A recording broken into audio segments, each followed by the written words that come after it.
Alright guys, we're gonna knock off chapter 3. Try to get this thing straightened up. There we go. A little chapter 3.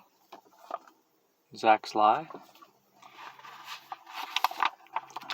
We left off with the DEA, kind of an interrogation, and she wants to talk to her attorney, Zach's mother. So, chapter 3, page 20. Mom called her and Dad's attorney, June Saunders, who has been a friend of the family since before they got married. She came over and talked with Agent Pelton for a few minutes, then told us to get dressed, and June took us to a hotel, and we checked into a double room under her name, and that's where I'm writing this. I want you all to go to bed, June told them. What you need right now is sleep. And while you're recovering, I'll try to find out what's going on. And no one knows you're here, and I want to keep it that way. If the phone rings, don't answer it. And for heaven's sake, don't answer the door unless it's me. I don't want you talking to any reporters or the police for the time being. What about Neil? Mrs. Osborne asked. I'll try to get in touch with him and let him know you're okay. Just go to sleep. That's the only priority right now. I'll bring back some takeout. It's arroz chino. June returned about 4 o'clock in the afternoon with Chinese food. How did I know? I told you I've never read this. The Osbornes looked a little better after a few hours' rest. Jack started opening the cartons of food as soon as they hit the table. Joanne sat in a chair, staring numbly out the window. Patricia, who had just stepped out of the shower, was brushing her hair. Is there some place we can talk privately? June asked. This concerns Jack and Joanne as much as it concerns me, Patricia said firmly. You're the boss. June put her briefcase on the coffee table. What have you found out? A lot, June grimaced, and none of it is good. I had a long conversation with Agent Pelton, who seems like a pretty decent guy. He said that he would give us more information after you consent to an interview. I've tentatively scheduled it for tomorrow morning. Patricia put her hand up. Well, I haven't decided if I'm going to talk to him or not. Well, you might not have a choice, but we can get into that later. Well, just tell me what's going on. June opened her briefcase and took out a yellow legal pad filled with notes. I'll start with Neil. I wasn't able to speak with him, but I did get in touch with his attorney. His attorney? Patricia repeated. I thought you were his attorney. Not anymore. He's retained the services of Benjamin Bender. He is a very expensive and well-known criminal defense attorney who, by the way, suggested that you talk to him before you talk to me. I told him that I would pass that on before we got into any details here. What's that mean? Well, we have a couple of ways that we can go, Patricia. I can advise you as your friend, or I can advise you as your attorney. Either way is fine with me. Mr. Bender wants to represent you and Neil, and he said that Neil requested it, but you can hire whoever you want to represent you. It's your call. Well, I want you as my attorney. Well, I'm not a criminal attorney, June began. It might be best. But we're not criminals. Hey, boo. Scared me.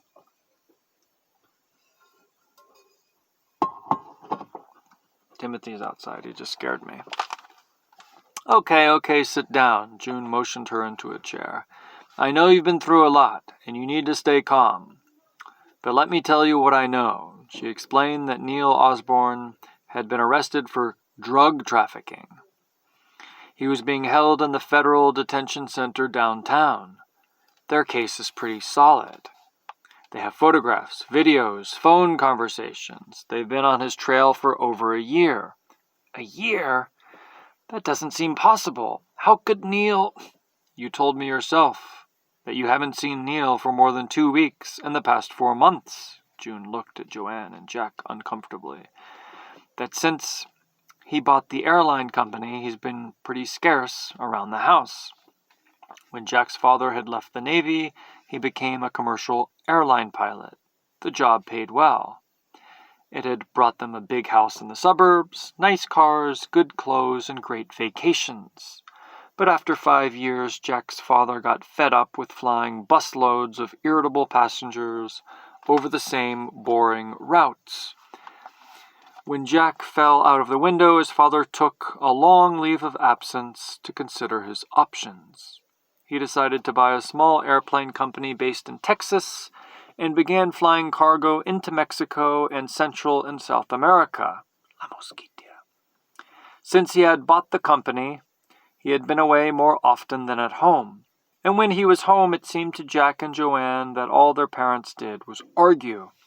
The arguments had gotten so bad during the past year that Jack and Joanne were worried that their parents would split up. Patricia pounded the table with her fists. I just don't understand how he can get himself into something like this without my knowing anything about it. June reached over and took her hands.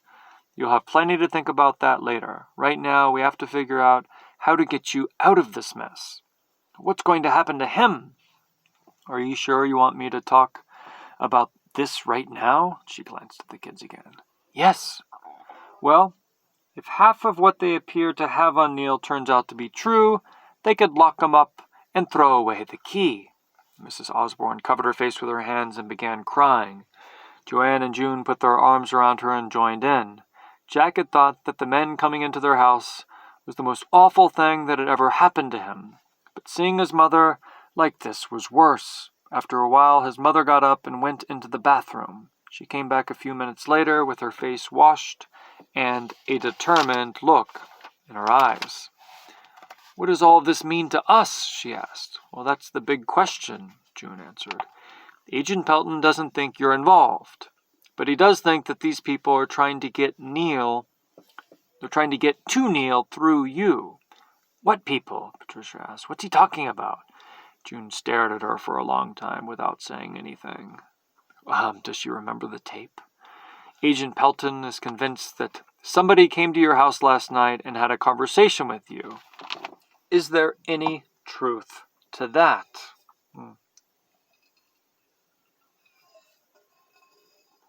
Well, guys, even we remember this.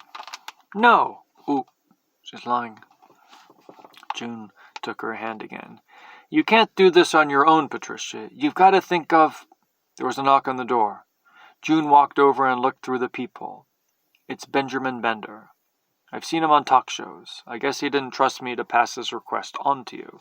Should we let him in? Patricia asked. June shrugged. I don't see why not, but watch what you say. I'll jump in if I think he's getting into sensitive areas. She opened the door.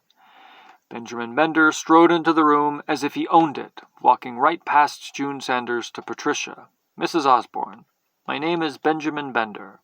He wore a 3-piece charcoal gray pinstripe suit and a starched white shirt with yellow silk tie. His dark tan made his super white teeth look like fresh snow.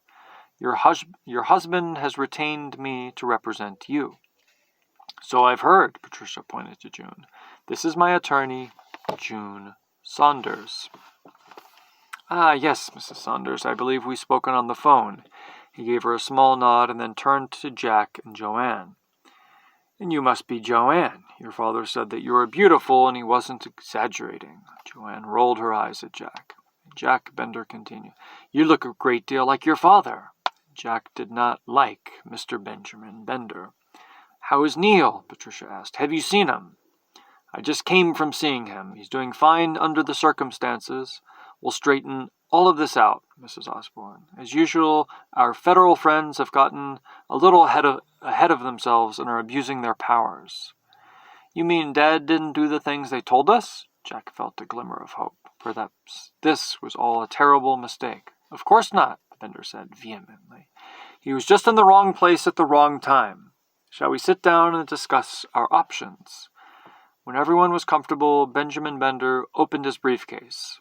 Before we begin, I have a few questions. What did they take from your house? I have no idea, Patricia said. We left before they were finished. Computers? Yes, I think so. Like I said, I don't know what they took. Well, the house has been stripped, June broke in. I was over there this afternoon. They left some of your personal things. Clothes, books, CDs, toys, some furniture, things like that, but everything else is gone. Jack wondered if they had found the Jack-in-the-Box. He hoped not. We'll get all of your possessions back eventually, Bender reassured them. They just do this to harass people. Tell me, did your husband do any of his business from home? Some, Patricia answered. And he has or had a home office where he worked when he was in town. I see, and did they... Who really hired you, Mr. Bender? June interrupted. He turned to her as if he had never seen her before. As I mentioned before, Neil Osborne hired me. When? I don't see the relevance of the question. I think it's very relevant, Mr. Bender, Patricia said. June has always been our attorney. Neil has never mentioned your name. I'm not surprised, Bender replied easily. We were introduced just recently by a mutual friend. Who? I'm not at liberty to say, but rest assured he's a good friend of Neil's, and it's very upset about this terrible injustice. My instructions are to spare no expense trying to help you and your husband. He quickly changed the subject. Has the DEA attempted to interview you formally, Mrs. Osborne? I told them I wanted to think about things for a while and to speak with my attorney first. Very wise, Bender nodded in approval. They will insist on speaking with you, but I can delay them for several days. I am scheduled to speak with them tomorrow morning. We can have that, Bender scolded. We have a lot of things to discuss before we grant the interview. I don't see how it can hurt, Patricia said. I don't know anything about drugs. Bender laughed. That's beside the point, Mrs. Osborne. These people can trick you into saying things you don't really mean, and that could get you and Neil into a great deal of trouble. My advice is to... Mr. Bender, Patricia interrupted. I've retained June Saunders as my attorney. Bender's pleasant expression changed immediately. Mrs. Osborne, you and your family are in serious trouble here, and I'm sure that Mrs. Saunders is a good attorney and a good friend, but this situation is very complicated. Having separate representation is a mistake. As I told you, your husband's benefactor is very concerned about this situation. If anything unfortunate were to happen to you or your husband, he would be very upset. What do you mean, unfortunate? June asked. He continued to look at Patricia. This is a potentially very dangerous situation we're dealing with here. His words hung in the air for several seconds. You can represent my husband, Patricia was firm. That's his choice. My choice, though, is to have June represent me. Perhaps Mrs. Saunders and I can team up and represent you together. No. I see. Bender slowly closed his briefcase and stood up. Does your husband know about this decision? Well, perhaps you should before you make up your mind. I also suggest that you talk to him before you grant an interview to the authorities. He might be able to enlighten you further about his involvement in all of this. I would hate for you to jeopardize yourself or your family. We do not want to operate at cross purposes here and get tangled up. That is exactly what the DEA wants us to do, and you're playing right into their hands by seeking separate representation. Thank you for your time, Mr. Bender. Patricia got up and opened the door for him. I do hope you change your mind, Mrs. Osborne. It would be best for everyone involved. He gave her a business card. On the back of it is the number of my hotel. I'll be in town for a couple more days. One more thing before you leave, Patricia said. Certainly. How did you know where to find us? No one knows where we are. We aren't even registered under our own names. The question seemed to throw Bender for a second, but he recovered quickly. It wasn't that difficult, Mrs. Osborne. Patricia closed the door behind him and turned to June. If he could find us, then they can find us.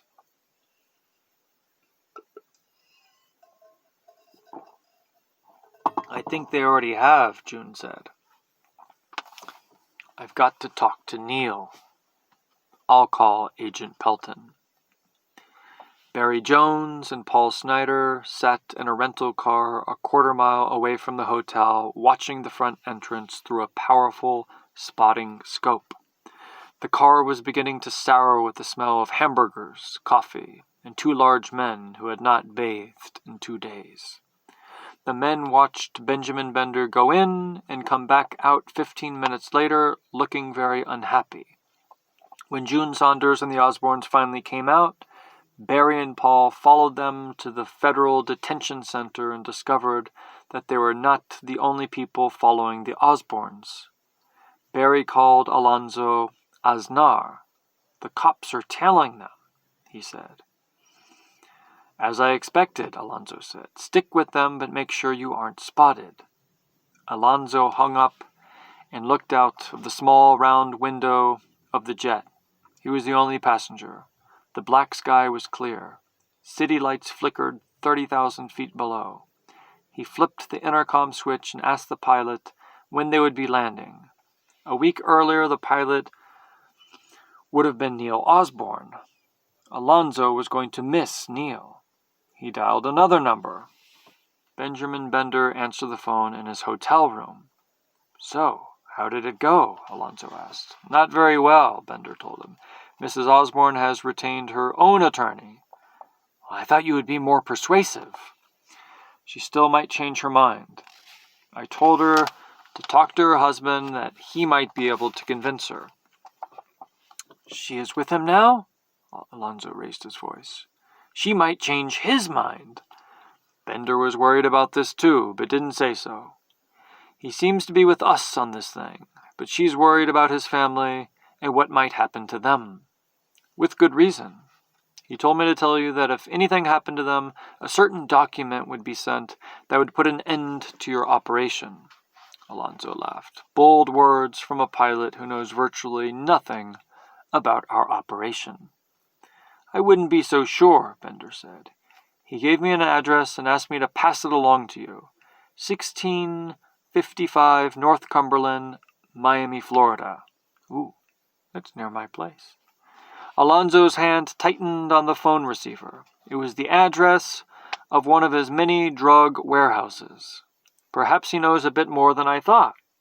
"Another thing," Bender said. "You told me that Osborne didn't speak Spanish." "He doesn't," Alonzo said. "Well, he does now," Bender said. "This afternoon he conducted our entire interview in fluent Spanish. He speaks it as well as you. He suggested that I let you know." "Ooh. Osborne speaks Spanish. He must have been to Comayagüela." All right, good chapter. Starting to heat up, getting technical. I'll see you guys for the next.